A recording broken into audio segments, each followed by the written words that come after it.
Hello and good evening, everyone. It's so wonderful to see faces from last night back and some new ones appearing as we speak. People will be popping in. I'm so happy that you're here with us tonight. People are jumping in from all over, even as far as Australia, I believe. So thank you all for taking the time. I also want to mention that though most of us here are over 50, there are a number of people from younger generations who will be joining us, and that is really special and very important, I believe. This is going to be a wonderful evening. We had a really wonderful, engaging series of conversations and inspiring stories last evening, and tonight will be the same, I'm sure. I'm grateful for each of the wonderful people who gathered to speak with you this evening and across these 3 nights, as well as to the story coaches.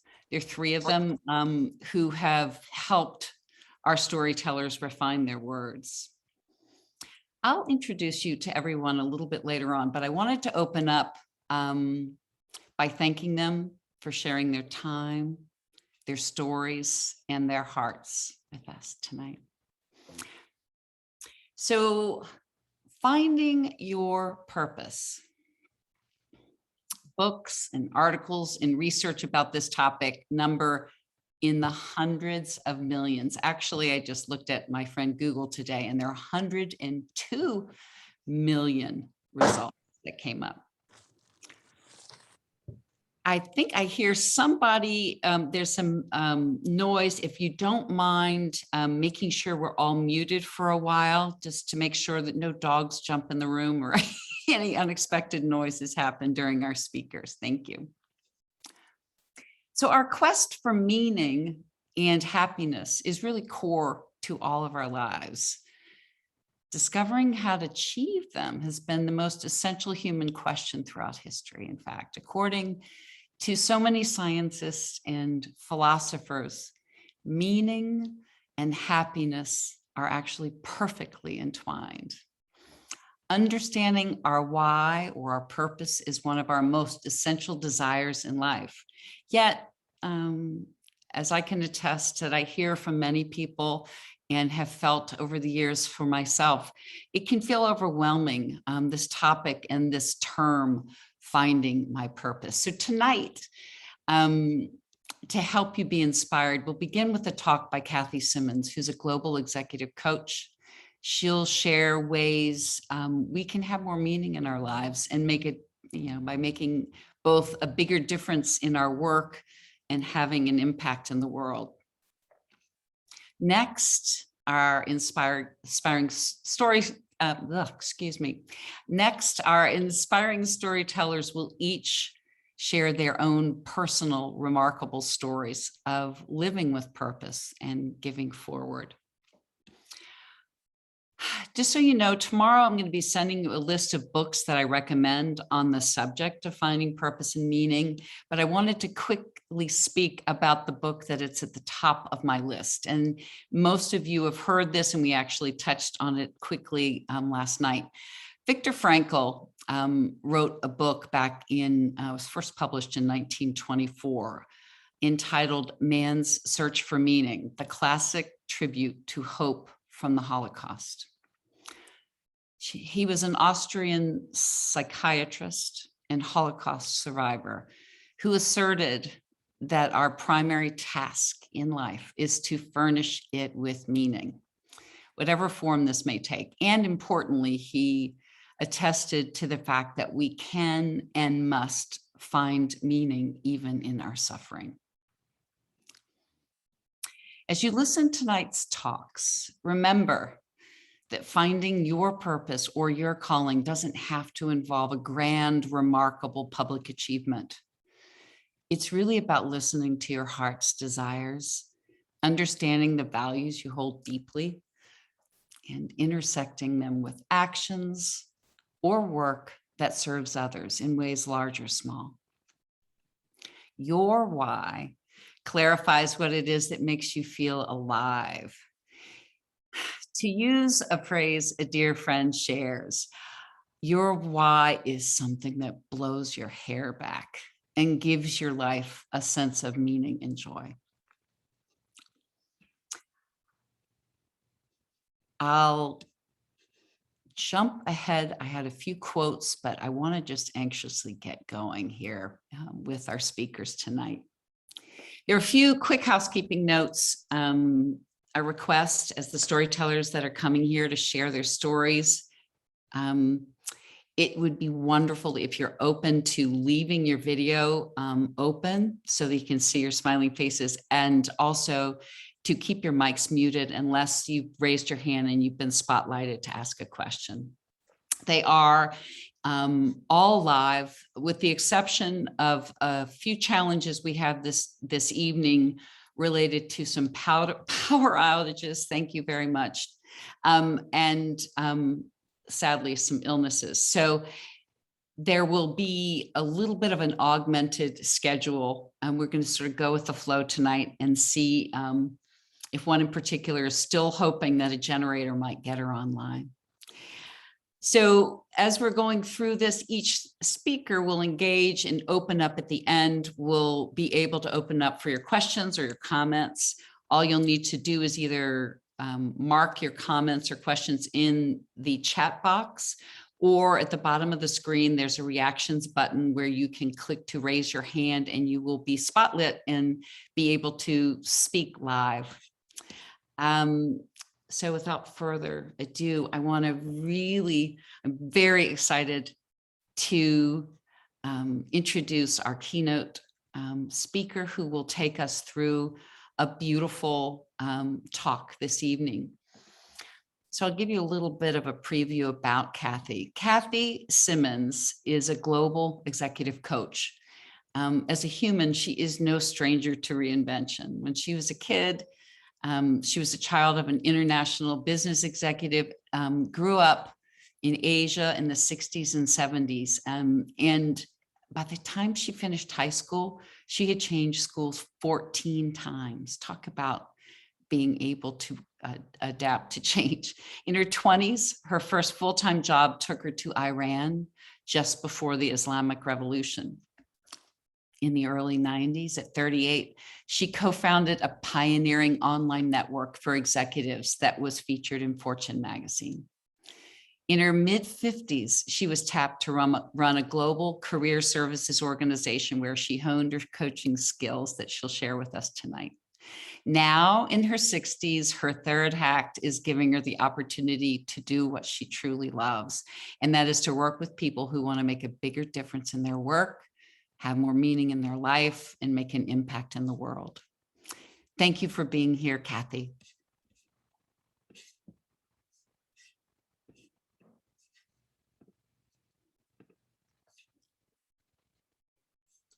There we go. You know, it doesn't matter how many times I do these things, I always forget to unmute. Thank you so much, Diana. It has been such an honor to be part of this. I was so excited to be here last night and hear these inspiring stories of, reinvention, transformation, and Sky's wonderful documentary. But what I saw was a lot of examples of lives well lived and lives lived with intention and purpose. And I just want to shout out everybody that was a participant last night in their stories. They were inspiring, they were moving, they were just, and I love what they're all doing. I'm sitting here getting ready to volunteer for every single thing everybody's doing and working on. So it sounds so exciting. So, it's interesting. We often talk about finding purpose, but my experience with purpose is that it's not something you find per se. It comes from within. And it's so funny. When I was first preparing some notes for my talk, I immediately went to Viktor Frankl. And because I love his, just his story and how he survived and thrived in his life, and so many wonderful things that he brought. But one of the things Viktor Frankl talked about that I think is really germane to what we're talking about finding purpose is he said that wasn't exactly about in the same context, but he said a lot of these things, we don't pursue them. They ensue from us. They come from our living authentic lives. It's not that we go out and suddenly find purpose lying on the beach, but it is, you will start finding your purpose and finding that meaning by living an authentic life. And I wanted to start with one of my favorite quotes that is, and I'm going to read from my teleprompter here because I don't have it memorized, but this is by Parker Palmer. He's the founder of the Center for Courage and Renewal. And I love this because I think it really sums up what we're talking about here. He says, before I can tell my life what I want to do with it, I must listen to my life telling me who I am. I must listen for the truths and values of my heart, of my own identity, not the standards by which I must live, but the standards by which I cannot help but live if I'm living my own life. And I think this is a perfect example of people who are learning to live their own lives. And, you know, it's a wonderful, I think it's a wonderful process of reinvention. And, you know, to your point earlier, a sense of purpose is one of the most fundamental needs that we have. You know, it's part of our nature is, as humans, is to seek meaning and validation in lives, to have a sense of what is our place in the grand scheme of things. And it's not always this, you know, that you're going to be a recognized, you know, end up being a Nobel Prize winner, but you will make a difference. Every one of us lives a life that makes a difference and affects other people.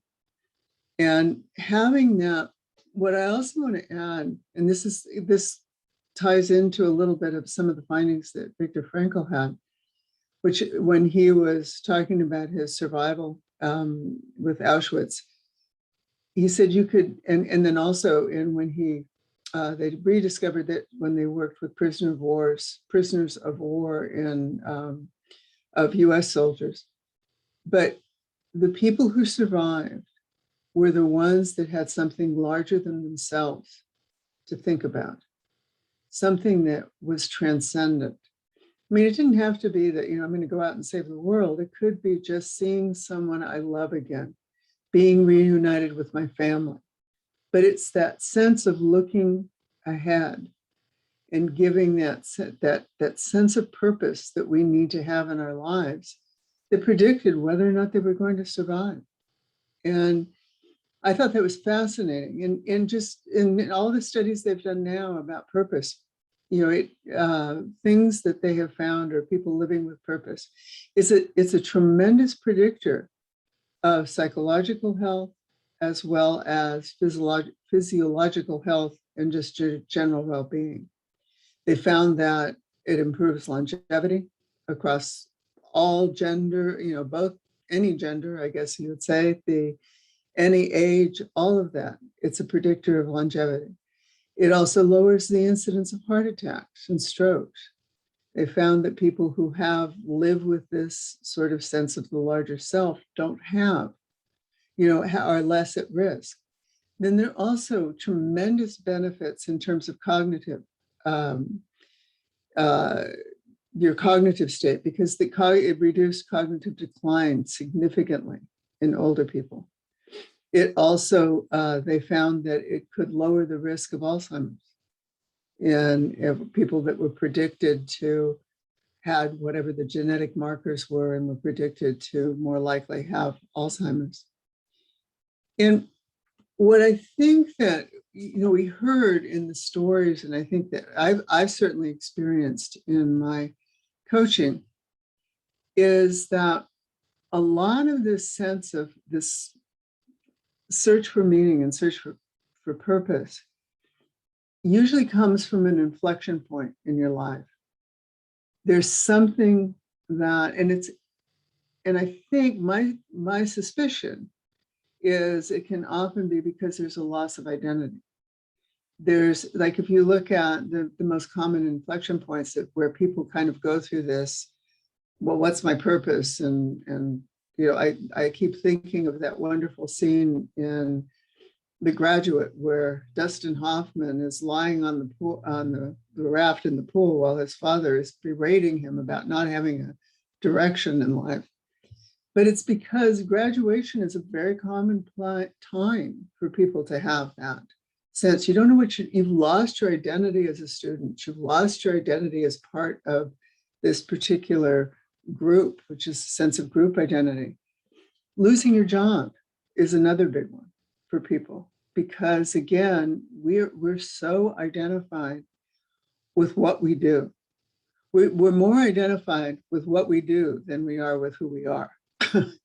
And it's kind of interesting to me from a cultural perspective that it's much more common, put it this way, it's far less common in other cultures to ask people what they do for a living than it is certainly in the US. That we ask people, we identify people by their work.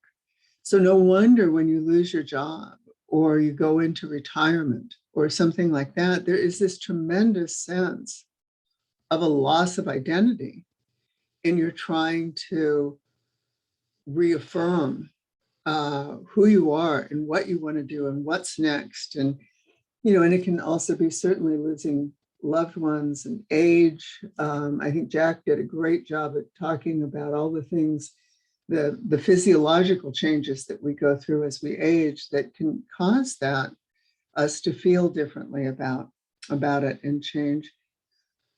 But what I want to get at is disruption is often what causes reinvention. It's that disruption of the status quo. I think that I'm drawing a blank on who it was talked about who moved my cheese. And I think it's true. It's that sense of disruption in your life that you suddenly can also be the gift is you got to find your cheese now. And it can be in a totally different place. And the pandemic was a real accelerator, I think, for many, many people in terms of this search for meaning and their search for identity. I mean, you know, talk about a true existential crisis. You know, there's nothing like that to make you start thinking, oh, you know, is this really what I want to do? You know, and I look at it that we stopped going out and started going inward and to find some answers. And I found that the coaching clients I was working with were asking bigger questions. They were suddenly thinking about, is this what I really want to do with the rest of my life? Is this, you know, they may have been, you know, previously it was very common that I would talk about, okay, how do you position yourself to get the next role? You know, what are the leadership challenges you're going through? And how do you get further up on the corporate ladder? But all of a sudden, people were questioning, did they even want to be on the ladder? Number one, or even more so, I was working with CEOs who suddenly were saying, you know, I've climbed this corporate ladder and I just realized it's on the wrong building, you know, and I think so there was a lot of things about finding balance and, you know, and I think this whole great resignation that everybody's talking about now is part of that, because people had a sense of learning how to maybe look at their lives in a different way.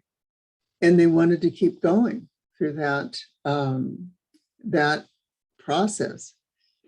You know, just to give you a little sense of what I do in terms of the work, I mean, we work a lot with assessments. We work a lot with things like talents and values, because I think the lens that you need to use usually is, what are your skills? What are your talents in all kinds of ways? And I separate them into your motivational talents versus your acquired talents. And all of us, for me, I'll give you an example. A motivational talent is my motivational skills are the ones that I can do all day and still have energy.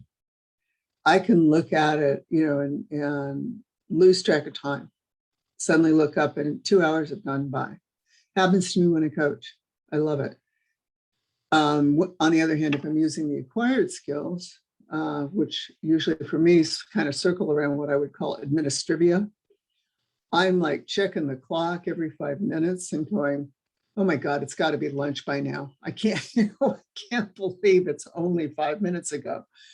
So I think all of this becomes a lens that can help you look through whether you're thinking about it in terms of career or you're thinking about what you want to do for the next act, is what motivates you and what you can bring to the world and what your values are.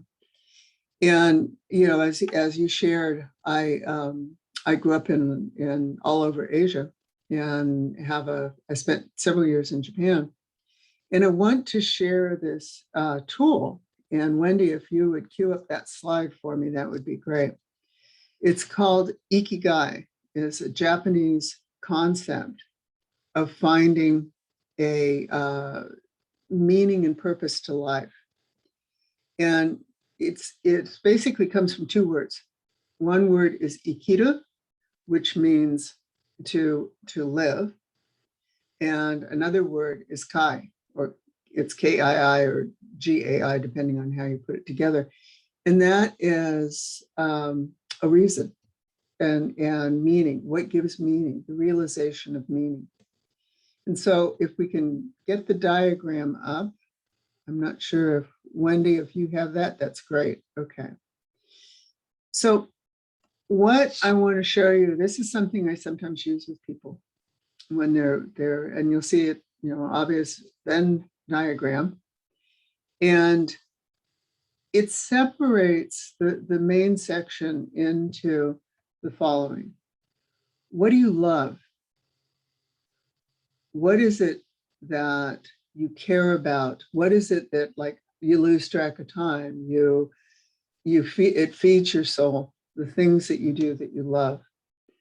Then the second is, I think it's a little different. The second is what I usually think of is, what does the world need?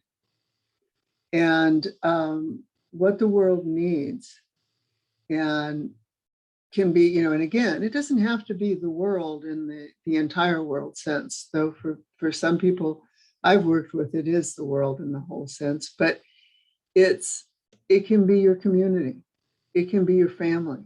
It can be, what do they need? What is important? What can you contribute that the world needs?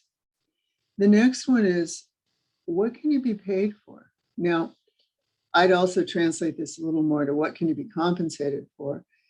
And because if in some cases, it's not necessarily monetary compensation that you're looking for, but you're getting emotional juice, you're getting compensated in other ways. So, and then the final one is, what are you good at?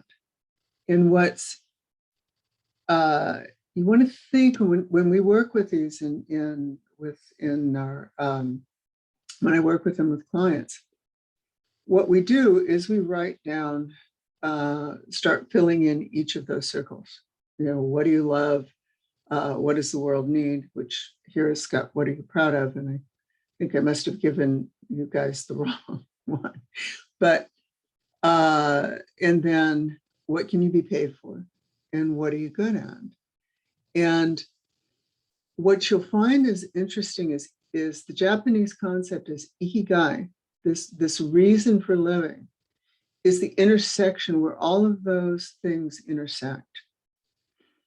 And that is the heart of your ikigai and your purpose and what gets you out of bed in the morning. But what's also really interesting to me here is that it's also a way of looking at things like, if you look at the intersections of these, So for example, what you love and what you're proud, what the world needs, and which that would be, that's your mission. You can look at the intersection of those two as what your mission is. If you look at what the world needs and what you can be compensated for, that's your vocation. Then if you look at what you can be compensated for and what you are really good at and what you're proud of, that's your profession. That describes the profession. So, but the things that you love and the things that you do well, that's your passion. So it's a wonderful framework to think about as you're kind of discovering what's next. What do I want to do? What will make a difference? How can I make a difference in the world? And when we're, as we do this, there are a number of questions to get you started thinking about it. And we have time in the Q&A. I thought I would share some of these questions and kind of some of the things that I use with clients. I also have a tool that I'm happy to share, and I know Diana will give some information about that for those of you who are interested in sort of doing this at home and kind of working on it. So I want to talk about how Ikigai and my third act coincided. I had, as Diana kind of went through some of my earlier acts, I'd been able to, had the great fun and opportunity to co-found an organization called Neche. And Neche was, everybody thought, because we took it on the internet early on, they thought, wow, what a great name. It has to do with network, it has to do with going on the internet and sharing things. Well, it did eventually, but what it was originally about was sharing one's network. And what we did, we started out as a hard copy publication. And we would get jobs and listings from people that were essentially from their own networks. In some cases, it was something they learned of, wasn't a good fit for them. They were happy to share it with somebody else. And we served as a clearinghouse. In other cases, they'd gone on an interview, decided that it wasn't the right fit, and they shared that. We started getting a lot of recruiting firms beginning to realize that it was a great way to find candidates. And frankly, that was why we got written up in Fortune when we did go online. It was so early at that time that we were considered an oddity, that anyone would be able to find a job, let alone being at the executive level, by looking at the internet.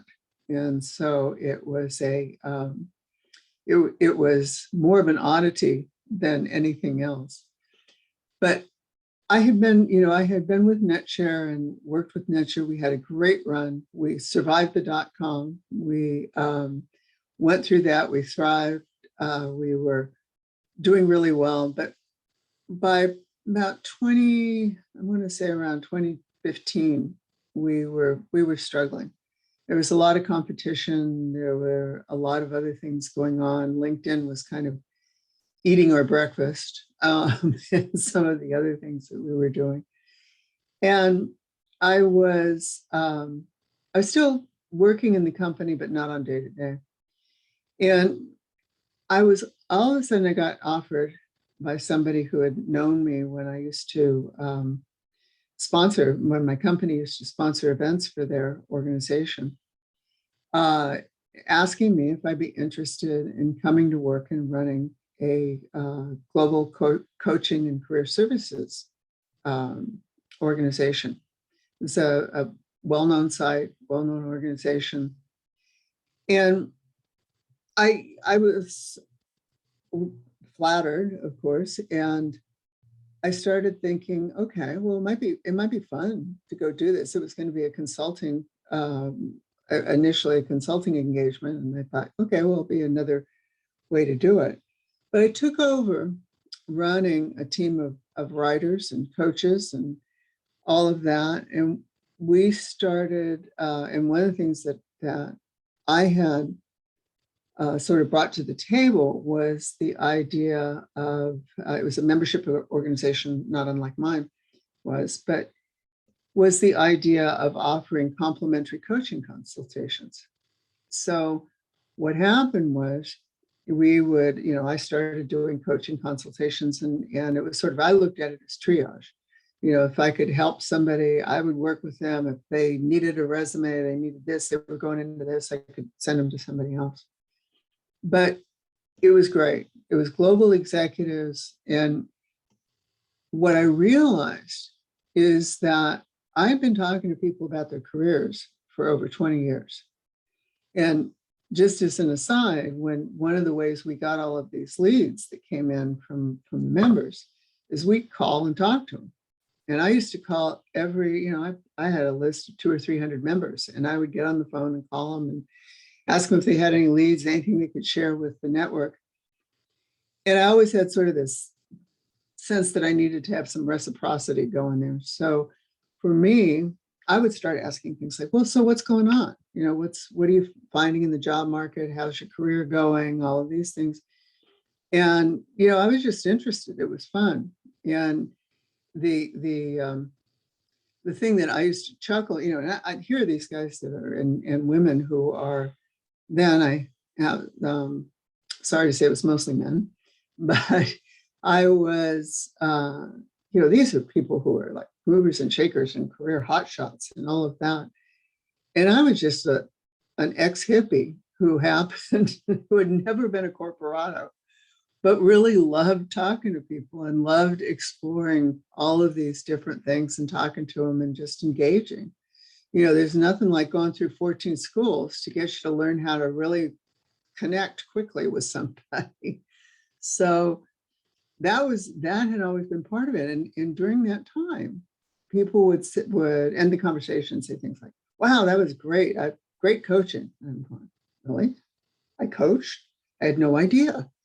But when I came into doing this new job, I suddenly realized, wow, I can coach. I like doing this. I like talking to people. I have something to say. I can contribute.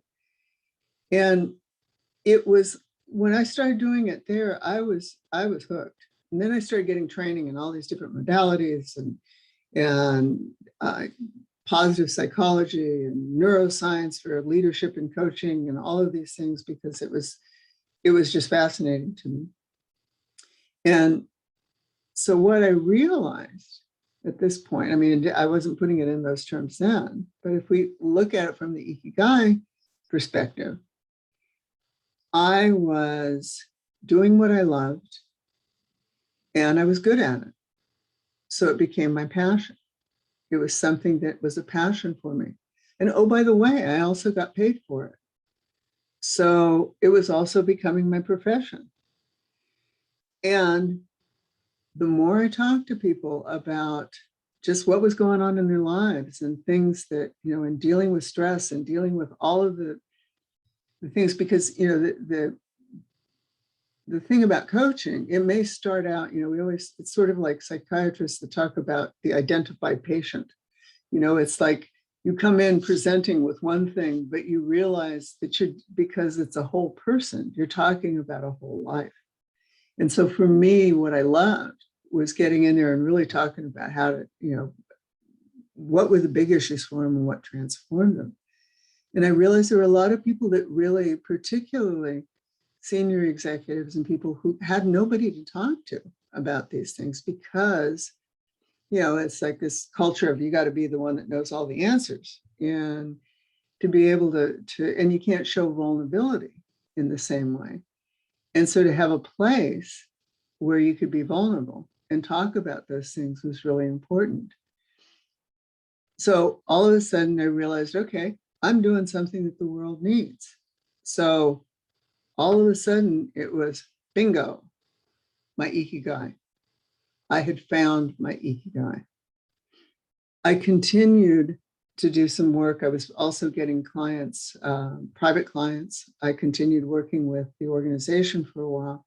But this year, I decided to take my own advice that I usually give people, but I'm not too good at taking myself, and decide to go out on my own and focus my third act on just coaching and working with people that want to make a difference. And for me, it was this sudden realization that my ikigai was helping other people find theirs. And it was such a revelation and such a wonderful thing to experience that, I can't think of anything better for my third act. And who knows, maybe I'll have a fourth and a fifth act going on there, but it was wonderful. And I just want to close with another wonderful quote from Parker Palmer. And I think it really describes the third act quest for me. And he says that we are disabused of original giftedness in the first half of our lives. Then, if we're awake, aware, and able to admit our loss, we spend the second half trying to recover and reclaim the gift we once possessed. Don't wait. You've got a gift. This is your time. So go out there and make some difference. Make a difference in the world. Oh my gosh, Kathy, your thoughtfulness, your gentleness, and your clear explanation of and story behind finding your ikigai is very moving. Thank you. There are a couple of things we can do because, as I will share with you all, we've had a couple of snafus with a couple of the speakers related to power outages. So we have a little bit of extra time, and I know already that I see Diane Fraser has her hand raised with a question. So I think we can give this, 5 to 10 minutes more, or even more, if people have specific questions. And I know Wendy has also put up in the chat links to Kathy's site, where she's has a complimentary access to the tool itself. I'm just reading here. It's the instructions are pretty clear in the chat that she'll be able to provide you with that, so you can dig in and try it out on your own as well for an exploration. So Diane, what's your question? You're on mute. Is that better? Yes. Great. Hi, everyone. First, thank you, Diana. It's just wonderful what you're doing. And Kathy, thank you. This is, oh gosh. So mine isn't really a question. It's an observation, but it was one little phrase that you kind of snuck in, or a word. And that is ex-hippie. So it touched on what I think a lot of us, especially at this point in our lives, the narratives that we tell others and the narratives that we tell ourselves of who we are and what we've done and how we are classified or labeled. And I just thought that was so interesting that here you are in this, corporate universe, and here you are an ex-hippie. It jumped out. But and just the whole ikigai, again, along with the Venn diagram of that is the Venn diagram of those narratives that we tell ourselves about ourselves. Well, I'm this, I was an Uber Girl Scout, or I was a screw up in college, or I was this and I was that, and where that comes now, and the liberation that you can give yourself now in this third act to say, you know what, I'm going to label myself whatever I want. And I just did want to hit on two probably very familiar quotes from one of my favorite movies, The Shawshank Redemption. And that is actually one from that and one from another movie. And that is, get busy living or get busy dying. And the other, it might be from Shawshank or it might be from something else. And that is, there's the life that we learn with, and then the life that we live going forward. So I just want to thank you, because so many of your observations have just really struck a note. So thank you so much. Well, thank you. And thank you for sharing those wonderful quotes. They're, there's so much to unpack in both of them, to think about. And actually, if I'm honest, I'm still a hippie. I was going to say, how can you be an ex-hippie? It's a wonderful thing to be. I mean, I was too young. I was a wannabe hippie. But Well, I kind of got into it when I was 13 or so. So I was an early hippie. But I had a choice between going to Korea with my family or going to Woodstock, running away and going to Woodstock. And I chose to go to Korea with my family. And it's funny, there's someone on the call today that I want to shout out. She was on last night that I want to put a shout out to. She is someone with whom I went to high school in Korea in the 70s. So and it was an example of reconnecting during COVID, which has been wonderful. And there are three of us. We call ourselves the Soul Sisters, and because we all lived in Seoul. And what's been amazing, and this is I think how you know when you have true friends, is that you can pick up the conversation without losing a beat. And that's been a wonderful gift during this time. Well, Kathy, one of the things I just want to pile on to your comments, Diane, and reflecting on how wonderful it is to be at this stage in our lives where for some of us, our identities or who we truly are and have been all our lives has sort of been buried under the corporate armor in the case of some of us, or even just masks that we create to present that which we think we should in order to get ahead. And I think, one of the things I talk to a lot of people about is, it's time to, pull it off if you haven't. And in some cases, it's really about uncovering it. So I love how clear you are that you were a hippie. And for all that means, as someone who was in the same area outside of DC in technology with America Online, when you have founded your company, I sort of get that craziness that many of us that have come from the corporate world, especially as women, have had to, how we've had to wear our identities to the public or into the corporate hallways. So, Absolutely.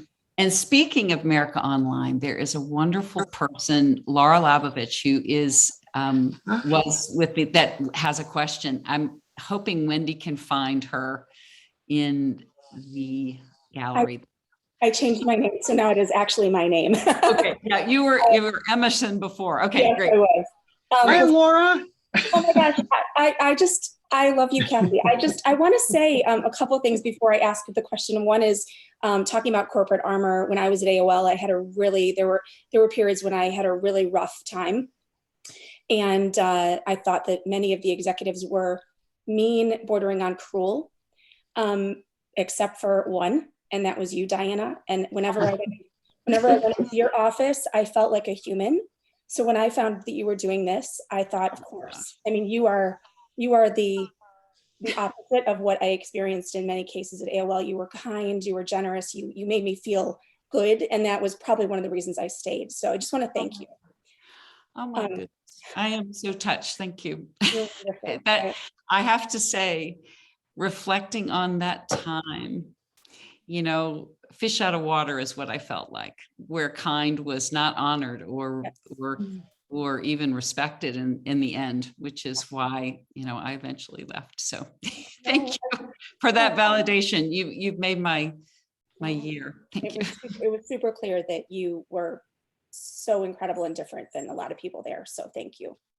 I also want to say that Kathy, before I ask you the question, it's clear that you are a compassionate, generous soul. I think everyone can see that. But what they don't know about you is that you are just the most encouraging person, and you helped me early on in my career.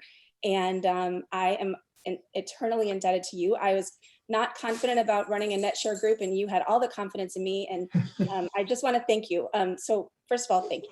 The question I have for you is, you mentioned that you were giving all this advice to your clients, and you were like, oh, I just should take that advice.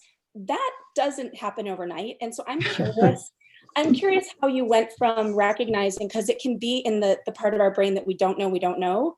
And I'd like to know how you brought that to the forefront. If you remember, if there was something that went like, oh my gosh, I am not taking my own advice. So if you had sort of an awakening, if you could share it, that would be great. I don't know that I had a specific aha moment. I think it was just one of those, it's about time you walk the talk, because I had spent so much time, so many times talking to people who had gifts and wanted to do things, and encouraging them to really do what they loved. I mean, and it's hard, it's scary. It was very scary for me to go into a situation of having had a sort of steady income of from one source, to then go into, even though I run a startup, which was all fraught with other things, but it's, and now I'm suddenly looking at my calendar going, okay, so now who's going to fill up that time? And so there's an element of scariness there. And, but I can't tell you, it's just such a relief to feel like I'm doing the work I'm meant to do. It's just, as much as I loved working with, and I still keep in touch with and work with a lot of the coaches and writers that I've worked with over the years. And you were wonderful running our networking group. But it's just I realized that kind of, it was the relationships I had with them were wonderful, but the time it took me away from really doing what I loved was, and part of it is age. You do begin to start thinking like the amount of time you got left is precious. And I'm trying to remember who it was.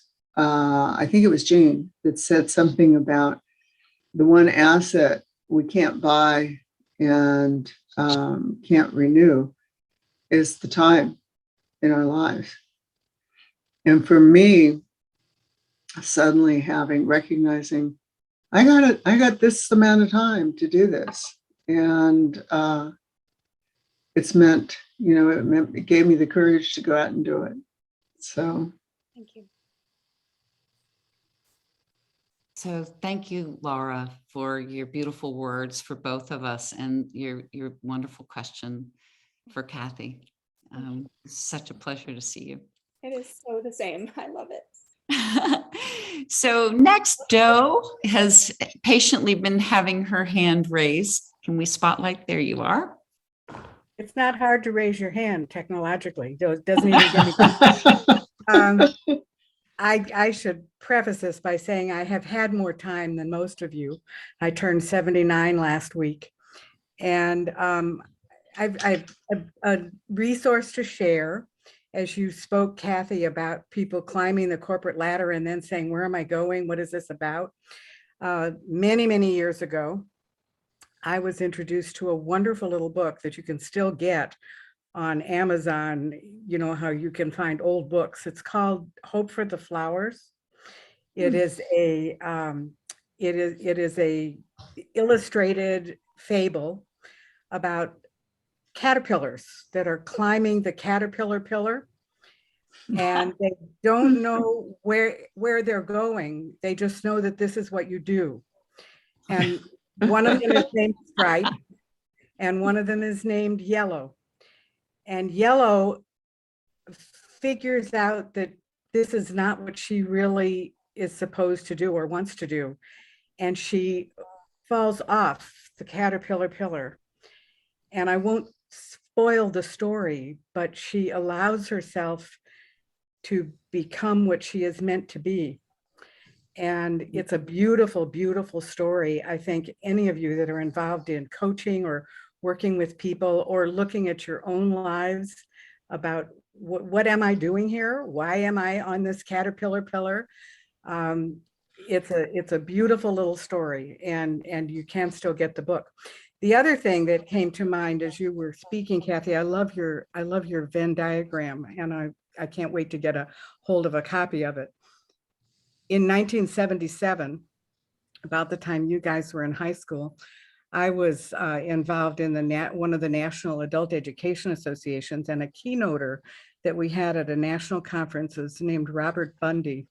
He was a futurist, a philosopher, an organizational psychologist, etc. And I have never forgotten a quote from his presentation, which was that we all have a work to do in life that cannot be done in less than a lifetime, but few of us get paid to do that. I happen to be one of those lucky people that some time ago discovered that people were willing to pay me for my work to do in life, or that I was being paid to do my work to do in life.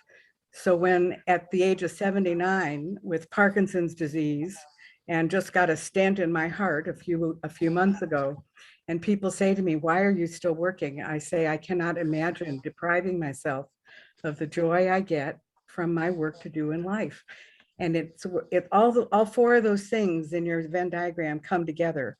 And I think those of you in your 50s that are looking at, what's my next chapter? What's my next step? That's the search you should be on, because when you find it, you will know that you have the energy and the passion and the skill and the love to do what you were meant to do. It is your work to do in life. And I can't imagine giving it up. Thank you for your comments. Can't wait to get your diagram. I'll be using it in my work too. Well, I'd love to talk to you about it when you get through it and how it works. So we'll connect. Sounds good. Terrific. Thank you, Doe. Thank you, Doe. And may your health prevail. Thank you for sharing your inspiring words with us. Many years ago, palm readers have told me that I'm going to live to be 120. So I have 41 more years to go, and they keep finding all these things to fix. So, that's the blessing. I have to say, I had my hips done when I was a little younger than most, and I am the bionic woman. So I'm all about fixing them all along the way. So you can just, keep going. Thank you so much. Thank you so much. Okay, but we have someone that Catherine Finch. As Kathy's high school friend, I can say she has always been a phenomenal listener, genuinely interested in people with absolute compassion. And wise, incredibly wise, Kathy, you are definitely doing what your life has encouraged you to do. Blessings to you, and thank you for the life you are living. I love you. Oh my gosh. Thank you, Kat. It's great to see these people, Laura and Kat. It's just wonderful. No, isn't it wonderful? Well, the theme of a lot of the gatherings I've had on Zoom in this last couple of years has been around the power of human connection. And we have lived that. For those of you that were part of last night and tonight, there are more connections, sort of like this beautiful lace doily that keeps just almost expanding and expanding through how I just personally have met and encountered and connected with the people that I invited to be part of this. And, Kathy is one, on our our call tonight is Carrie Moynihan, who is a dear friend and advisor for me in Third Act Quest. And he actually was the one that connected me with Kathy. And I don't know about you, Kathy, but I felt like I'd known you since high school, even though I didn't. And so, as we run across each other, especially late in our lives, we recognize who we meet as people that we need to connect with. So this evening and last evening has definitely shown that. Absolutely. Diana, if I can chime in. Yes, you may. Delightful to see so many familiar faces. Greg and Diana and Diane and others. And it's funny, when I was in high school, we had to read as part of our Christian humanism class, Viktor Frankl's and Search for Meaning as juniors in high school. I went to a pretty good high school. And then we read Sartre and so on, and Christian existentialism as seniors. But anyway, this is great to get people together and have a shared sense of we're on a journey, right? I don't want to be too new age crystal. You can do that. That's okay. No, that's not my way. It's like, what's the business model here? But this is great, and Diane, thank you for pulling us all together. Thank you. I call you the master connector in the world here. So I do have to move us along because we have a number of storytellers who are able to be here this evening who don't have power outages. I've been noticing a number of things popping up on the chat. It looks like somebody kindly answered the question about the book, Hope for the Flowers. Thank you so much. Kathy, thank you for being here, and thank you for being a new friend. And I look forward to the rest of this evening and welcome you to add in, especially as the speakers that will follow now are sort of organized to fit with your theme around finding purpose. So I look forward to, we can hear more and even engage more with Kathy as we move on. All right. Thank you so much. Thank you. So the group of wonderful storytellers that are going to be sharing their personal stories, they'll share stories about their challenges and the aha moments and the courageous decisions that led them to live the lives that they're now leading in their third act. And in the case of these next few speakers and storytellers, to actually really live lives of purpose and feel truly alive, as Doe so beautifully shared with me in her own life. So I hope you're inspired by their stories to reimagine your own third act and to embrace the uncertainty that's piled up on top of us all. And instead of recognizing or feeling the fear associated with it, to use this opportunity to truly open up to possibility. I like to say this, in your life story, your third act, whatever you call it, third act, fourth act, coda, whatever you want to call it, it can be the most exciting chapter of all. So we're going to use a little bit different approach tonight since we've had some unfortunate needs for cancellation of our speakers. I'm emotionally impacted, not only because of the nature of what several of them are going through, but also because of the first woman that I'll be speaking on behalf of is a dear friend. So Marsha Dixon was going to be our first storyteller. Unfortunately, she's not able to be here tonight as she's accompanying. And I'll use a word that dear Jen Puccetti, who's on this call, has sort of emblazoned in my emotion.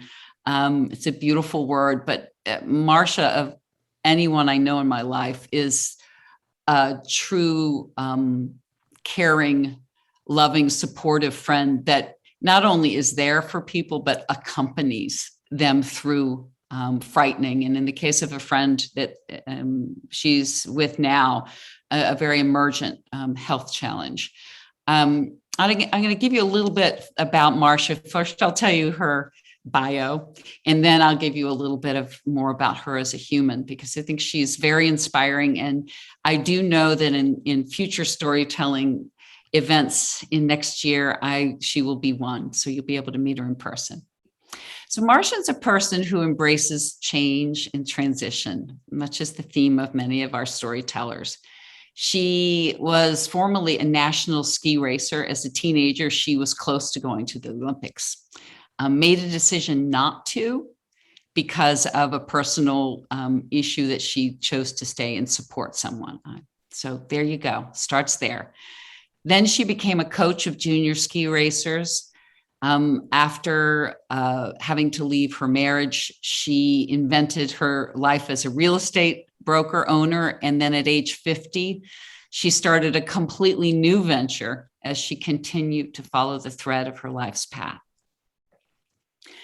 Then in that time, she became something she never really even knew existed, but she embraced it because of its promise to be able to attach to her ikigai, which is sort of this desire to serve the collective good. She became an employee benefits broker.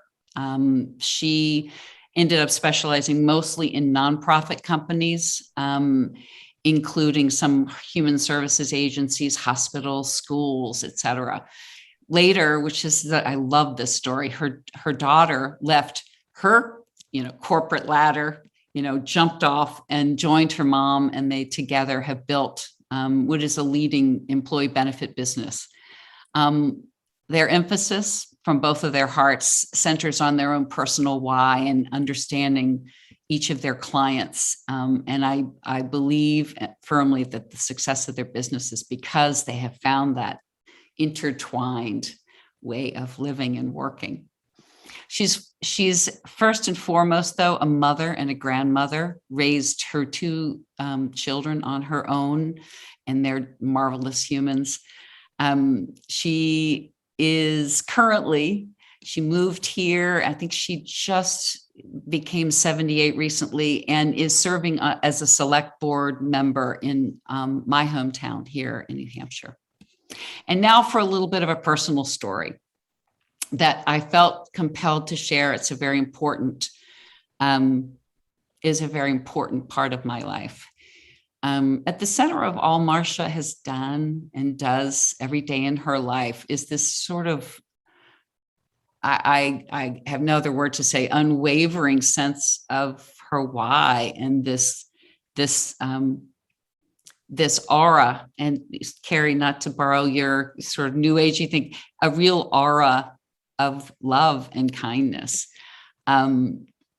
She lives her life, as she says, to contribute to the common good. And she also supports those that she loves with rare levels of love and dedication. Just as she's taking this leading role in caring for her dear friend through what is a really harrowing experience right now. She's done this so many times before, probably remarkably so. Maybe this is her purpose in life, as an escort for people that need love. With her own mother, who died earlier in life, her daughter-in-law, her late husband, and also with me. I have such deep love for this woman, and I literally owe her my life. I won't go into the details, but I will share that it was my meeting Marsha. Talk about synchronicity, is the blessing to not only become close friends with her, but have her accompany me through the most challenging time in my life. Not only was she with me every step on the way through a rough cancer journey in 2018, it was her knowledge and relationships with her employee benefits business that gave her the ability to raise up the flagpole at my health insurance company, to give what I later learned was an unprecedented exception to have me treated in Boston, wherein my policy restricted me to New Hampshire. That treatment literally saved my life. So those are all just details now. I just really want to celebrate and share how much she means to me and say that she's inspired me beyond words. Meeting and getting to know her really at this time in my life was in fact the inspiration for starting Third Act Quest. You are missed tonight, Marsha, but we really look forward to hearing your story live next time. So thank you all for listening and for, just looking at her beautiful picture, holding her little dog there. I mean, this woman just glows from the inside out, and I'm sorry you'll miss meeting her tonight. Now we have another challenge. And unless, Wendy, has Estella been able to join in? Do you know? She has not been able to join us, unfortunately. Okay. But thanks to the amazing Wendy, we have a backup. Estella has also, she's a remarkable human. She's now 84, I believe, is enduring some pretty amazing health challenges of her own, but her spirit is mighty. And in the conversations actually that I and Sally Fox, who was her story coach, have had with her, she's a remarkable human being. So instead of her, we've queued up a video from a 2014. She was honored as a CNN hero. And this video does a beautiful job of painting the story of Estella. So Wendy, do you mind queuing that up for us?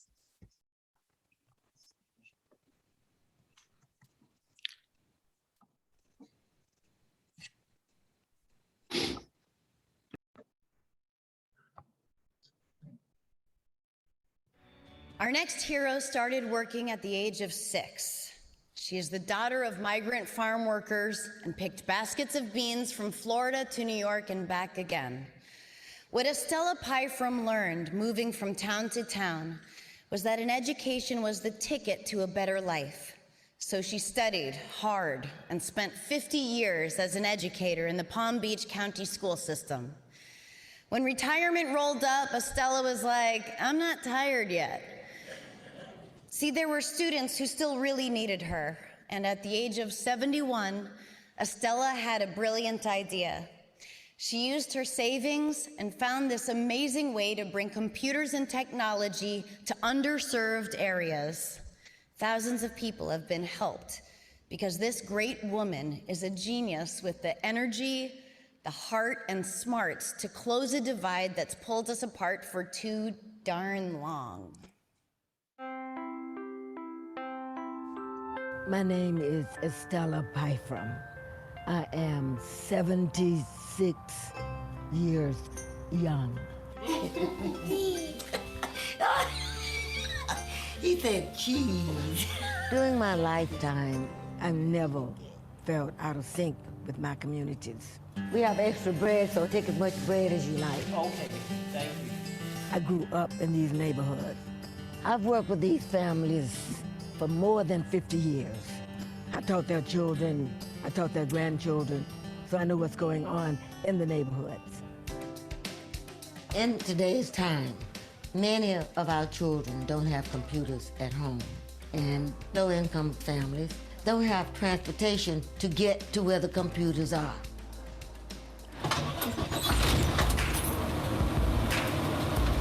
As I was coming up to the age of retirement, I decided that I wasn't quite ready to just go home and sit in a rocking chair.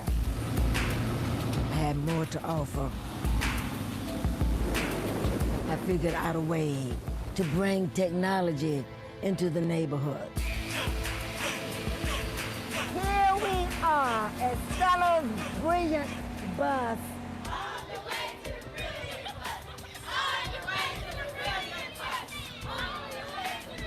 This is a way that students and families can be more informed. You know your passwords? Better educated, more connected in the world. You want to make sure that as you go through your lessons, you improve this from 6% as much as possible. Okay? Kids who don't have access to computers will be left behind. Reading, math, science, social studies. It's all available to the students. How are we doing here? Once they get on this bus, they are glued to these computers. I had a 5-year financial plan to be able to build and keep the Brilliant Bus. I'm proud to say that I just made my last payment on the Brilliant Bus, so it is here to stay. We are on the move.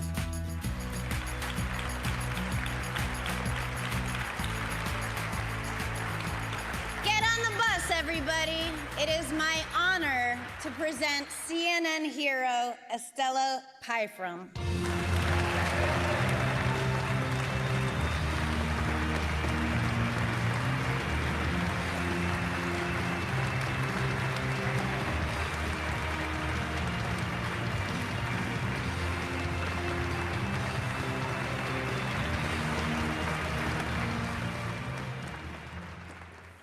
I'd like to say thanks to Almighty God, my family, dedicated volunteers and supporters. I am giving the world the best that I have, and the best is coming back to me.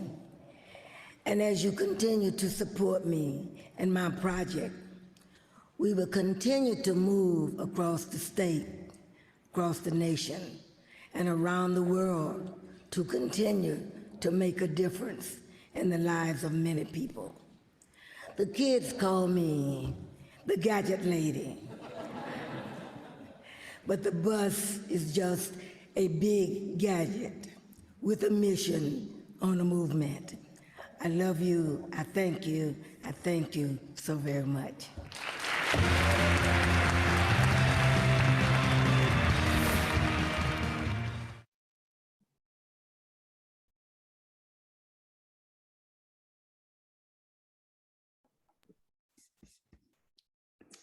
It's a truly moving video. And what I would love to suggest for you, because I will be sharing this with Estella and also with Marsha, please, if you have any words you'd like to share with either of them, please put them in the chat or email me so I can pass them along. Diana, Yes.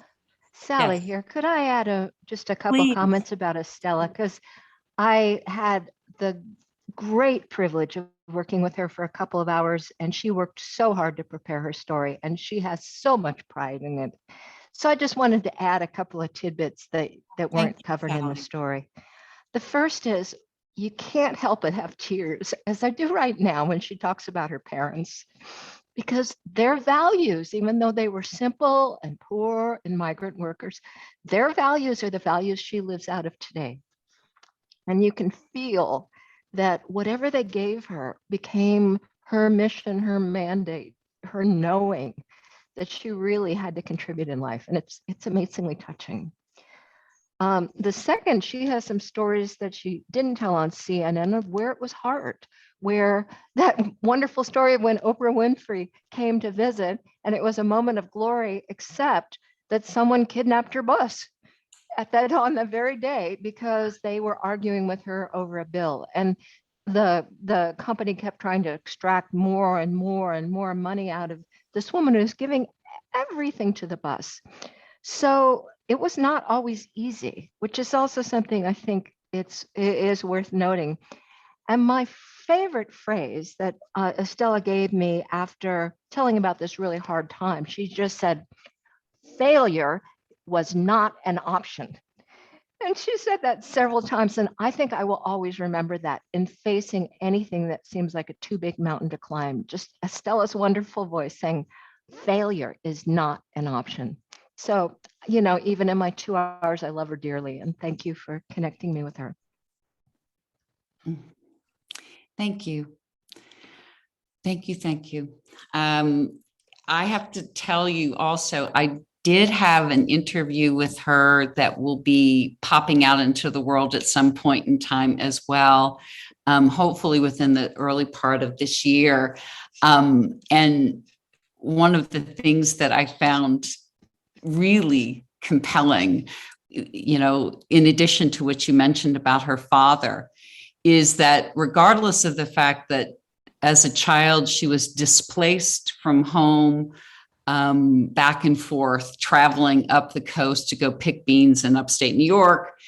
As she added to me at that time, they were not even allowed to go in and use the restrooms along the way when they fueled for gas. So it was a really tough time, but their father, all of her sisters, including her, received not only college educations, but advanced degrees as well, based on, partially failure is no option, but really what she said over and over again is that give your community the best that you have and the best will come back to you. I think is just talk about having her ikigai, to go back to Kathy's talk. So we're so excited that if at some point we'll hear from Estella live, we hope, and just sending you love right now. If anyone wants to ask questions of her, I see some beautiful words popping up in the chat, and thank you all very much. And thank you, Sally. Sally is one of our story coaches, as I think I have mentioned before, and they've enjoyed a very interesting, beautiful connection through this. Now I'm going to switch things up a little bit because the next person, Marge Schiller, is under power outage. So Rick Terrein, if you're up for it, I'd like to put you next. And there are a couple of reasons why I think that's good. Number one, I still hold out hope that Marge will be able to be here with us. And the second is that I want to share a quick little another synchronicity that's occurred in the gathering together of the speakers for this this 3-night series. Is about a week ago, I got an email from Rick, who you'll meet just in a sec. I'll introduce him, to me and also to Estella, saying, "Oh my gosh, I know you." He wanted to share that when, I think it was in 2015, they were both selected as Purpose Fellows, and he ended up interviewing her in a book that he'll speak a bit today. So I want to, if you don't mind, Rick, include her quote that you've used in your book, Ageless Entrepreneur. So let's see. You ask her the question, what advice would you give to people considering entrepreneurship in the second half of life? And Estella replied, my advice to anyone who's considering a second life, considering entrepreneurship, is not to be afraid to dream big, believe in your dreams, and know that you can achieve your dreams if you're willing to work to make your dreams come true. Life over 55 can be very rewarding, and at age 81, so this was a number of years ago, and beyond, you can still have a lot to offer and can make a difference in the lives of so many people. So give your community the best you have, the best will come back to you. Be inspired and go for it. So in the spirit of Estella, I will introduce you next to Rick Terrein. Now, Rick is a lot of things. He is probably one of the most, I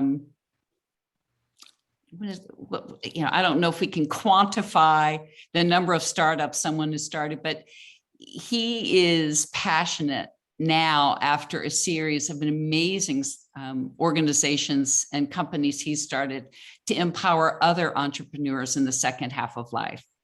He is a lifelong entrepreneur, and he co-founded recently, and we'll learn about it more, and there will be links in the chat about the Center for Ageless Entrepreneurs. He's also the author of a book that you should all check out if you're interested in starting your own thing, called Ageless Startup: Start a Business at Any Age. He started and run businesses as well as nonprofits across a number of different industries, with most of, as he said, the fireworks coming after he turned 45. Some of the notables are that he had the smallest company ever to be awarded a Fast Company magazine's Fast 50. It's now called the world's 50 most innovative companies. He was also awarded the U.S. Small Business New Product of the Year by the National Society of Professional Engineers. He's earned 9 U.S. and foreign patents commercialized worldwide.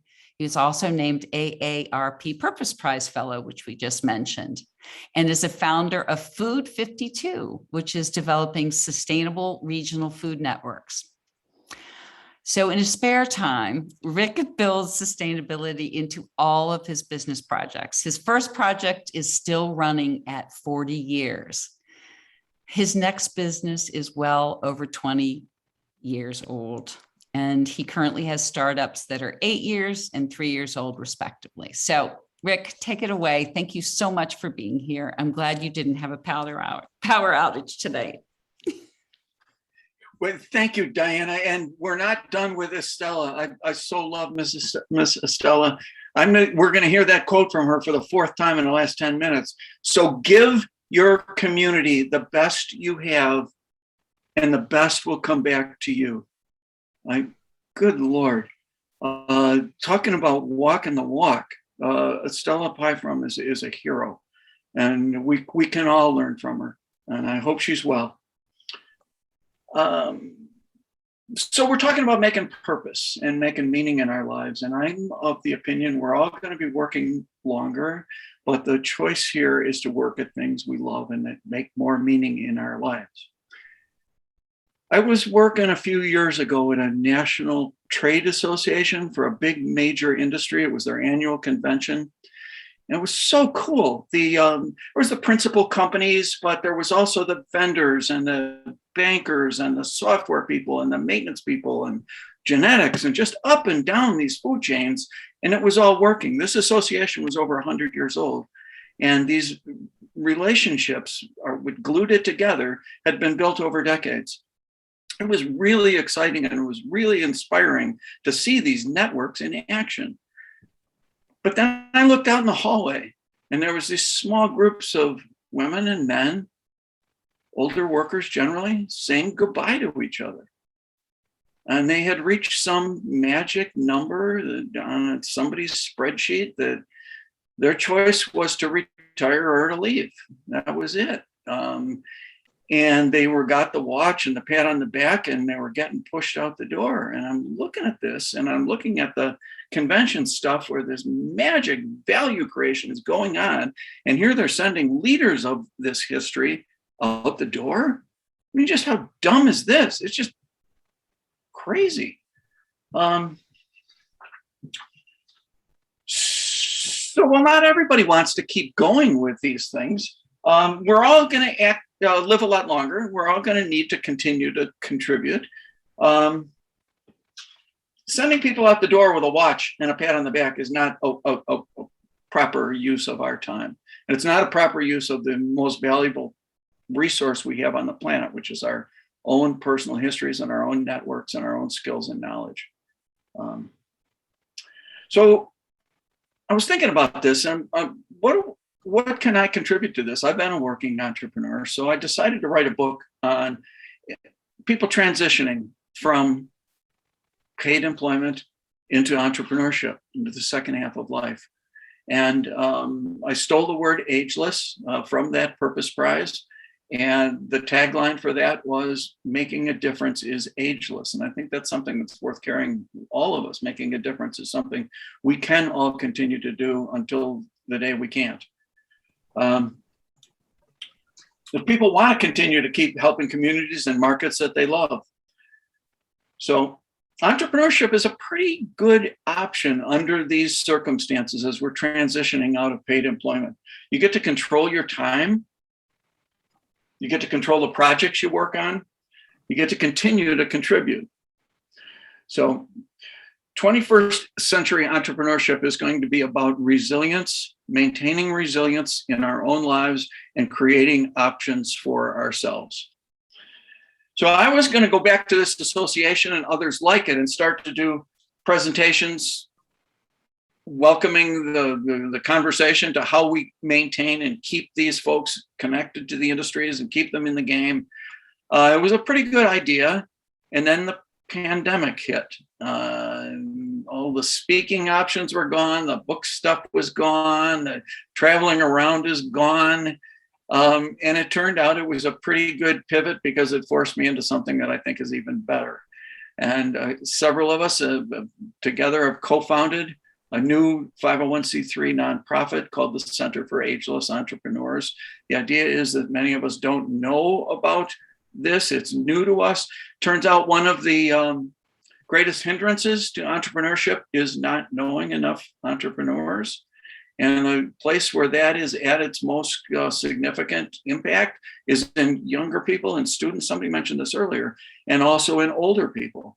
So the idea is putting cohorts together of ageless entrepreneurs that would like to learn and teach their friends and bring people into this market. So there's about 100 million people in our age group, 40, 45 up into 70.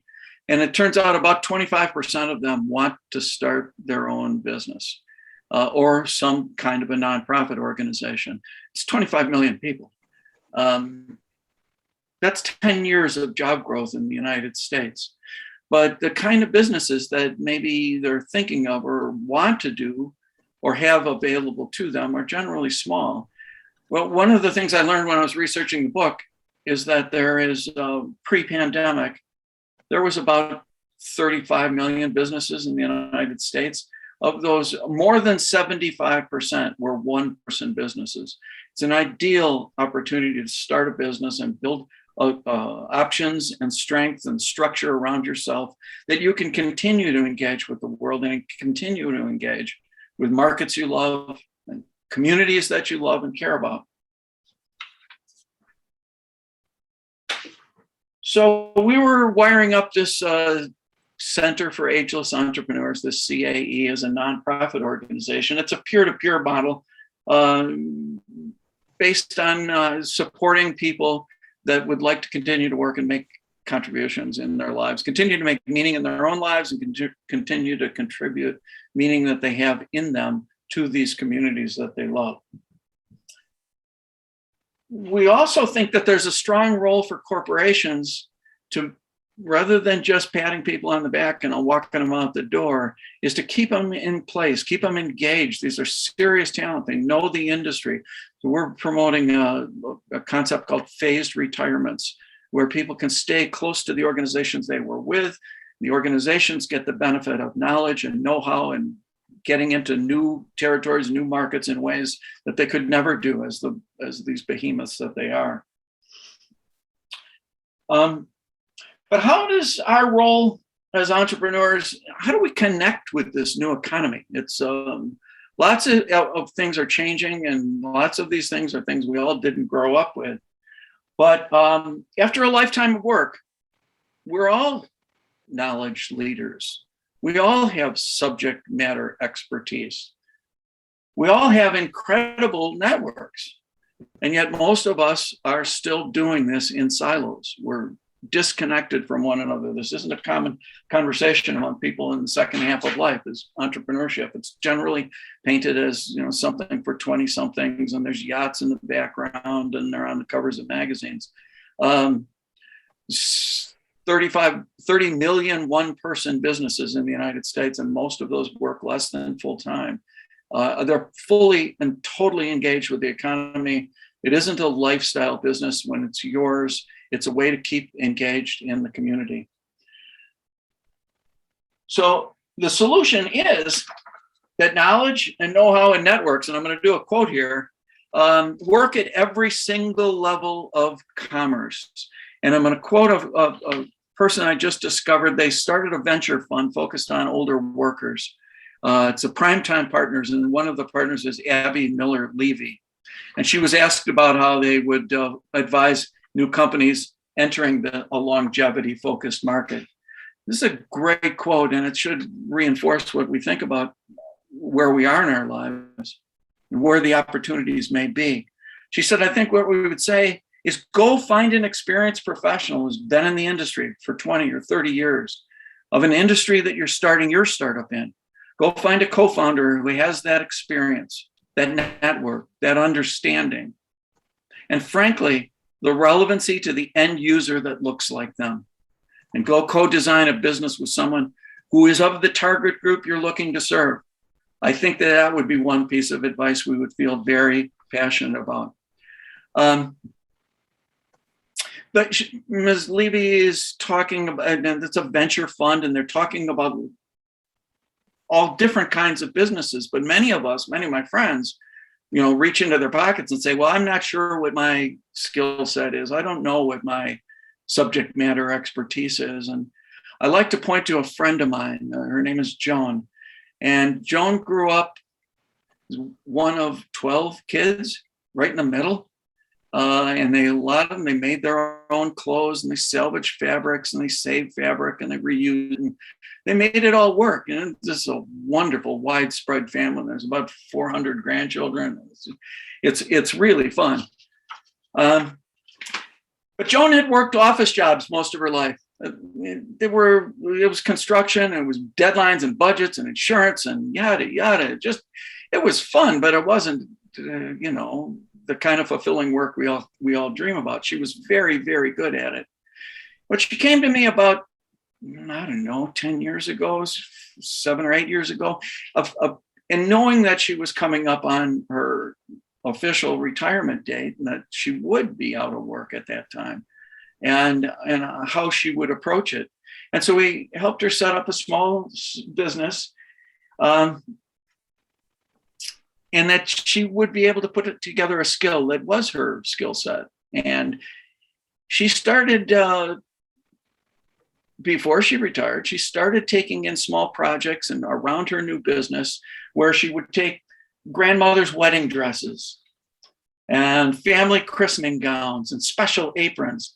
And people were asking Joan to save from those things what they could and repurpose them and put them into new uses for the 21st century, a way to remember their family history and where they came from. And she's taking those things that were moldering in drawers, and she's making new ring pillows for weddings, and new dresses for beloved dolls, and new Christmas ornaments from grandma's napkins, and ties from grandpa's favorite coat. Joan's business is called Heirlooms Again. And from this humble little start that she had, she retired and left her paid employment behind. And she has over a 1-year waiting list of people who are dying to do business with her. And not one of them leaves the results when Joan gives them the results without crying. And this is a business that she has built for herself. And back to the theme of tonight, she's making meaning in her life, and she's making meaning in other people's life. And she's doing it as a working entrepreneur. This definition that we all grew up with of entrepreneurship has been too stilted and too highly defined. We're all grown-ups here. We can define it the way we want. And the way we want is, in my opinion, is to get smart about it and get in a team and learn find your tribes, find your networks. And that's one of the things we've been doing with the Center for Ageless Entrepreneurs. And with that, I'll just sign off by saying the mantra of this kind of work is for us as older entrepreneurs, those of us in the second half of life who are considering this. The mantra that I try to do and try to share with people is to start small, no harm in that. Start smart, you better do that. And start right now. The best time to plant a tree was 20 years ago. The next best time is today. This is a time to take action in your life and start to set things in place. It's going to take longer than you think. That's fine. We've got time. But the idea is to get it going and get in networks and find your tribes. There will be many ways to do that. We have one with our Center for Ageless Entrepreneurs. It's the idea to mix and match skill sets and people together, build some new networks, and then go out and conquer the world. So thank you for listening and welcome. Thank you so much, Rick. And Wendy has put a few links in the chat that I'd like for you guys to make sure you pay attention to and explore. And we do have time for, I think, one question or comment before we move on. Let's see, I hear a lot of bravos. Yeah, I just want to do a shout out to a dear colleague and long-term friend who's in this gathering, Rebecca Reynolds Moore, who works with female founders. I think, Rick, you and she have met, but I just, I was watching her in the gallery, her head was nodding and nodding. So I'm just really excited that she's here today too. So anyone have anything you want to add? Any sort of, even if it's not a question? Oh, here's Toby. Toby, you want to jump in and ask your question? Sure. Thanks for having me. Rick, I'm just curious, what is the average age of a CAE entrepreneur? Well, I'm going to answer it with obliquely and come in from left field. It turns out that the most startups, the greatest majority, the majority of startups in the United States right now are started by people who are over 45. And nobody talks about this. It's all fast paced, sleep under your couch, 20-year-old something. I get it. That's all good. There's nothing wrong with that. But there is this vast movement of us who have nothing but skills and time and most importantly, the networks we bring to the story of ourselves. You don't have to be an AI specialist to be doing this. You can be a landscape specialist. You can be a fire safety specialist. There's any number of things. Look at Joan. She was a seamstress and making her own clothes. Now she's got a business she could do that business for 40 years as long as she wants to. So there is a significant movement afoot for entrepreneurship in the second half of life. And the groups that are coming to us are coming in, we got to keep the kids out. There's 40, but there's people who are coming in anywhere from 40 to 80. That's wonderful. Toby, it's nice to see you here. Toby does wonderful work in sort of all of this arena around story with an organization called the Narrative Playbook. So I'm really happy to see you here tonight, Toby. Thank you. We also share a history. I mean, it's just like semi-AOL reunion here. So we worked together back in the 90s. Oh my goodness. Well, Rick, I thank you so much. I love your approach. I love your attitude, and I love the way you are giving forward of your great expertise to form this community. I would encourage everyone, even if you're not starting a business, to go check out what they call CAE, the Center for Ageless Entrepreneurship, and any support we can give you along the way. Rick, thank you so much for everything you do for people and for us tonight. Oh, wait a minute. One more point. You, Rebecca, I just yay. wanted to say one thing, and that is that I think to Rick's point, a lot of people think when they think of an entrepreneur, they think of a venture-backed, hockey puck, billion-dollar valuation. And I think your point is so well taken that entrepreneurship can mean, just bootstrapping, growing your business at the pace that you want to, and you get to define how big it is and how fast it grows. And I just celebrate that you are encouraging entrepreneurs to do that. So you get to focus on communities you love and markets you grew up with and things you love. I mean, find something wrong with that. Bravo. Great. We have time really for just one quick question, because we do have another storyteller who is here that I want to give her time. So I think, Jeannie, your question was up first. And Diane, can you put yours in the chat so that Rick can maybe address that? I'll be so fast. Okay, good. It is just that I agree entirely with everything that Rebecca and Rick just said about it can be any age. And any time and in any way that this is time to share your offering in an entrepreneurial spirit. And I'm going to jump in really, really quick. Just historical perspective, thinking about, 100 years ago, COVID, 1918. But this is how so many Americans started. They were small business people. They were entrepreneurs. They created America through small businesses, through their own mom and pops. And this is just part of the fabric of who we are as Americans. So it's in our DNA. Oh, I'm so happy. I'm happy for the engagement and these beautiful exclamation points to Rick's talk. Thank you, Diane and Jeannie and Rebecca and Toby. So, Rick, thank you. Look forward to next time we see you. So quickly, I'm going to move on and be very quick. Before I introduce Liz Solar, who is here in person, I want to acknowledge Marge Schiller, who is an amazing human that I'm so, again, sorry you're not able to hear from her. She sits in her home. Her son was bringing over a generator, trying to get things going, but it apparently didn't work. Wendy, do you mind playing? I actually asked her if she minded. I wanted you to hear just the energy in her voice from a recording she sent me this afternoon when she let me know about the power outage. Do you have that?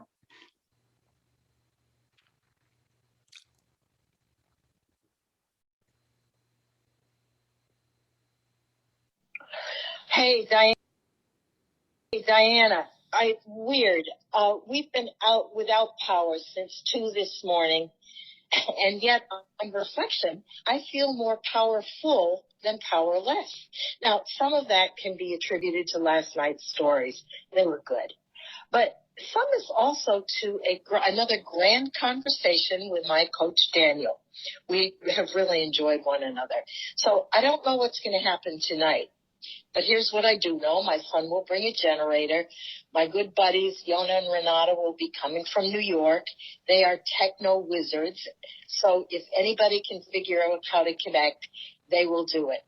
But as of now, we don't connect to the internet. But back to feeling powerful. I am experiencing so much generosity and kindness that I don't feel alone.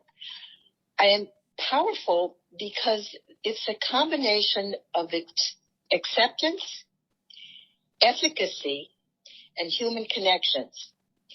Maybe later today we can add connectivity to that. The people who spoke about interest in intergenerational learning just might be a subgroup. And I wrote this in caps in my email to you. The place, the place for intergenerational exploration. I would love to have a place with my friend Diana Place to think more, talk more, do more about generations coming together. Wow, that was beautiful. Yeah, so That again, was sorry you'll absolutely miss beautiful. Marge.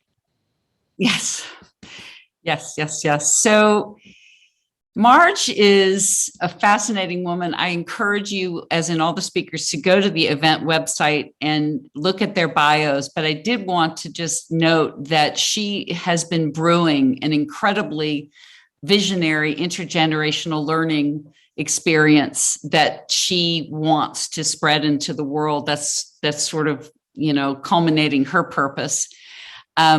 She's now, as she said, a professional grandmother. She holds a master's in education from Harvard University and a PhD as well. She's co-authored a number of books, but of everything in her life, she really has led in this whole area called appreciative inquiry. So she was incredibly motivated and intrigued by Sky Bergman and the other discussions about intergenerational experiences learning. So to be continued. So thank you, Marge. We will see you next time. Okay. In the flesh live, we have the wonderful Liz Salar. She is our final storyteller this evening and has also been, as in Daniel, who Marge just expanded upon, kudos to Daniel and their work together, and Sally, who's worked with others. Liz has worked with a number of our storytellers as well. She herself is a voice actor. She's a writer.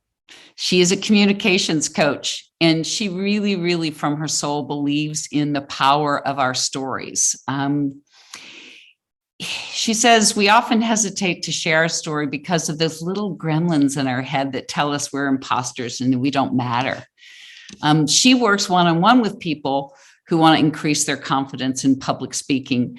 And she also has just, I don't know how she does it all. She keeps a lot of plates spinning, but she has narrated thousands of projects for commercials. You probably heard her voice on with clients such as PBS, Aetna Health, the Nature Conservancy, USAA, to name just a few.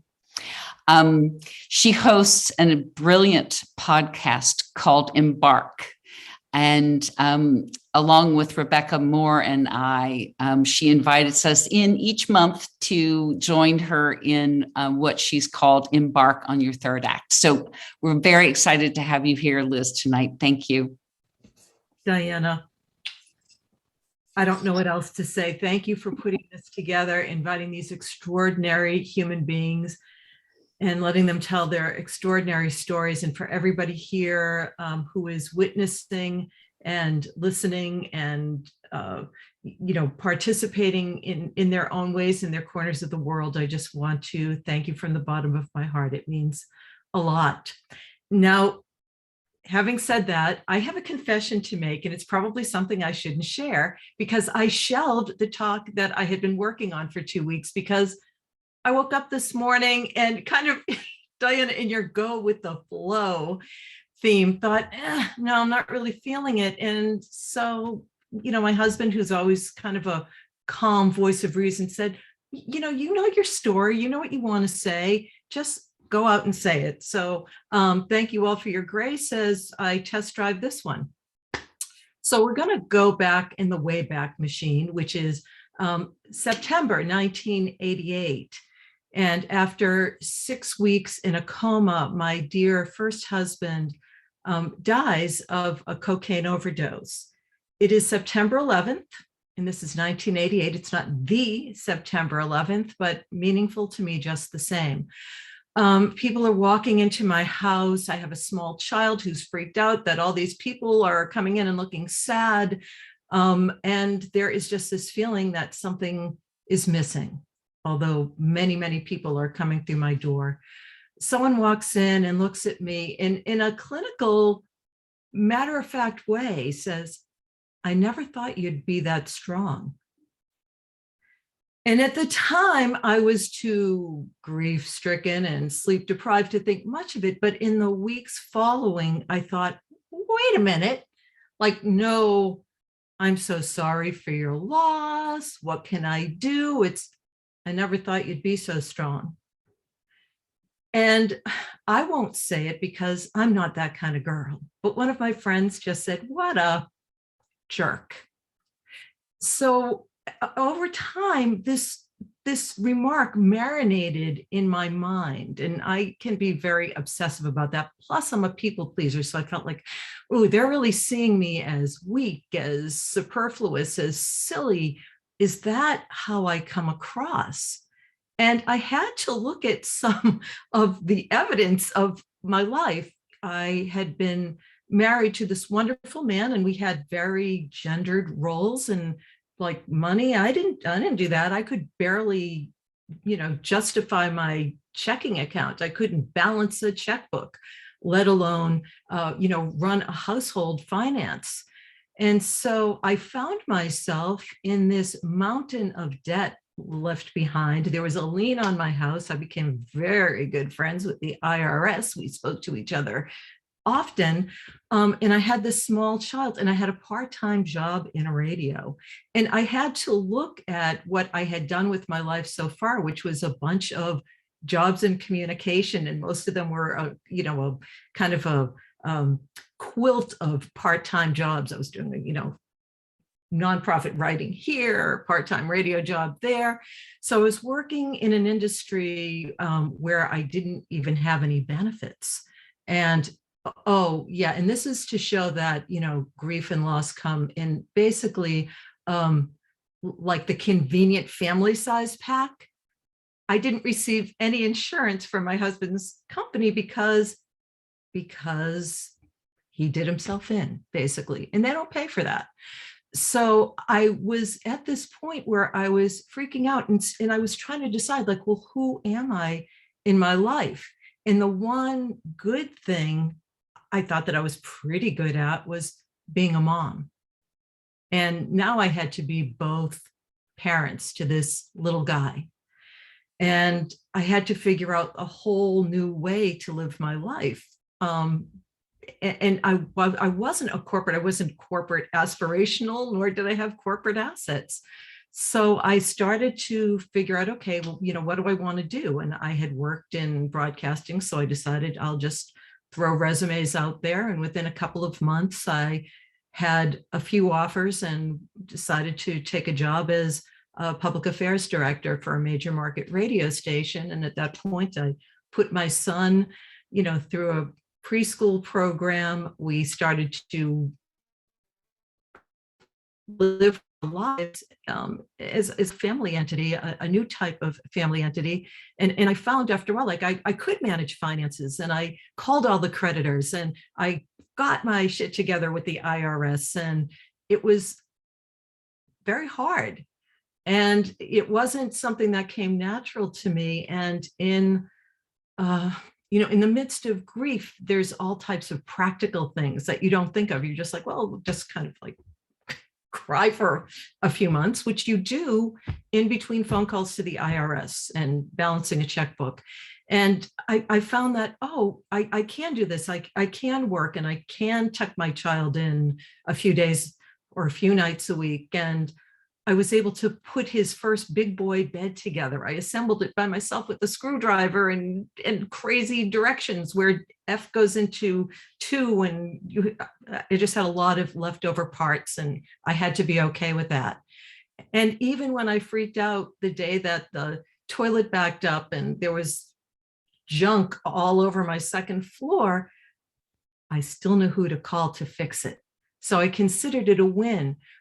But still, I come back to that day when that person said to me, I never thought you'd be that strong. And I thought about how we look at other people's lives, and we make assumptions about them. We look at them, and there's a whole list of qualities that we put on them that we have no way of knowing.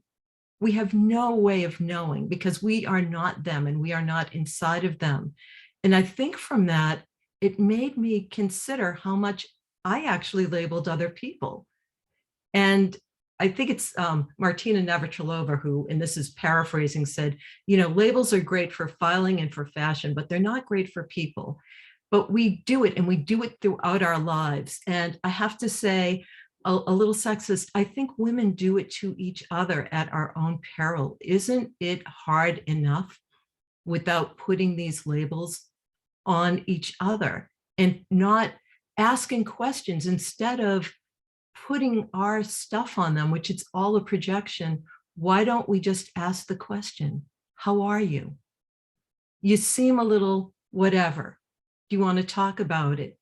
Why don't we reach out more? And I think that has really propelled me into wanting communication with people. And the communication in this country right now could not be worse, because we continue to label. We do it globally, but worse, we assume labels on ourselves that have nothing to do with the reality of who we are. I've met so many of you, and there are just so many, too many good things to say about each of you. And yet I bet there's this little thing in the back of your head where you take a label that maybe it was a story in your head a long time ago, but it's not true.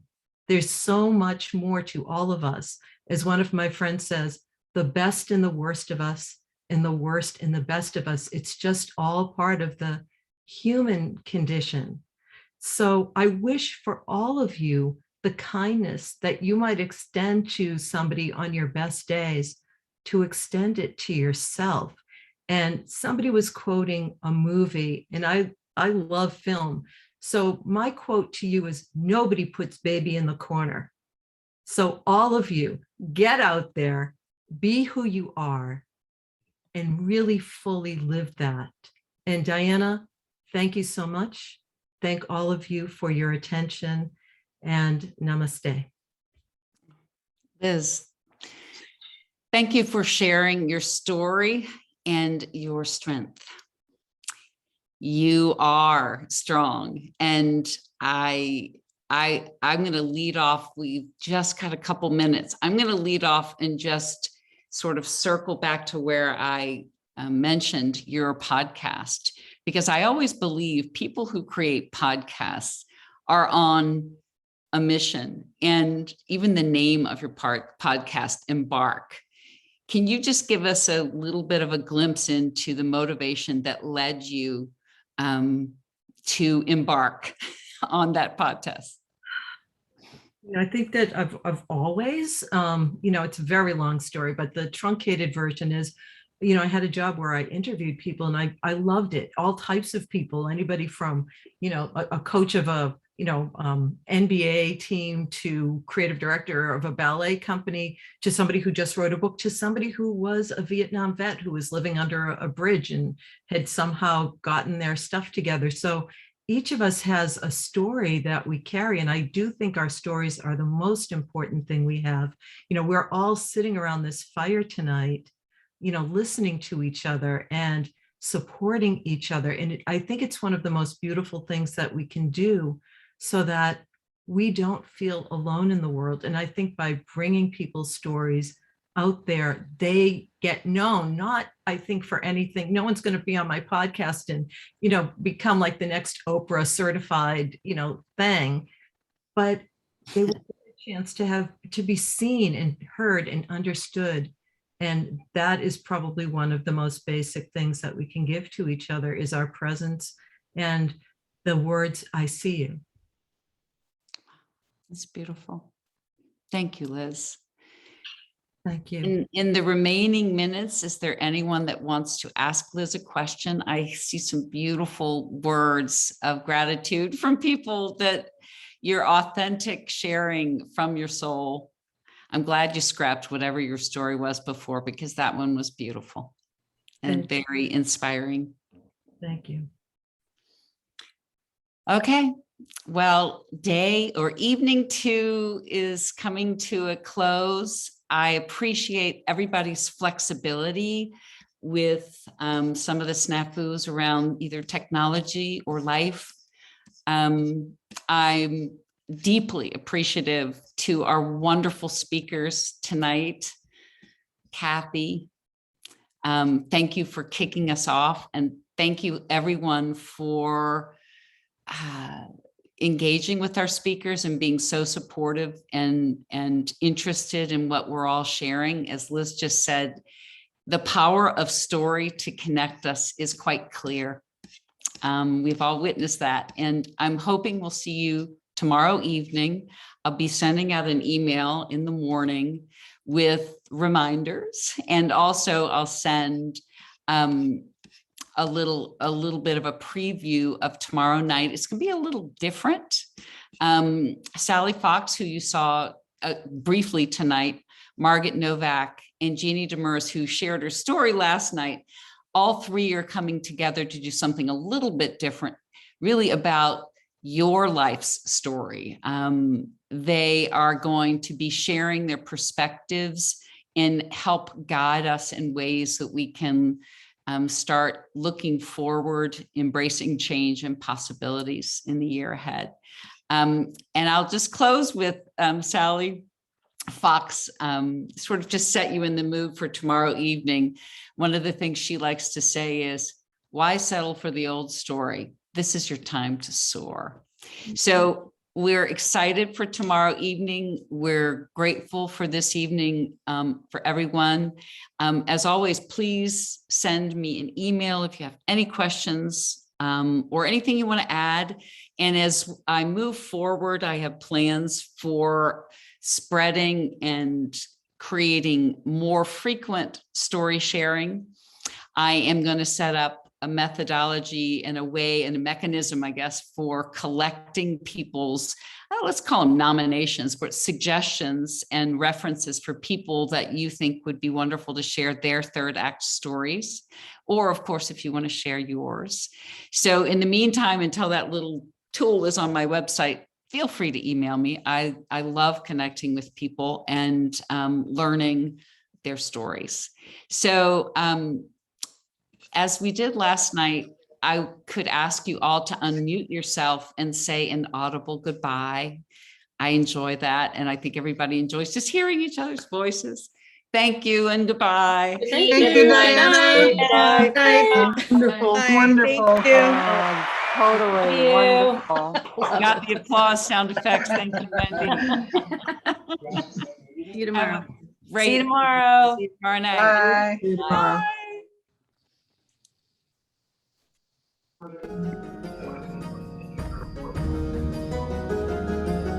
Nice.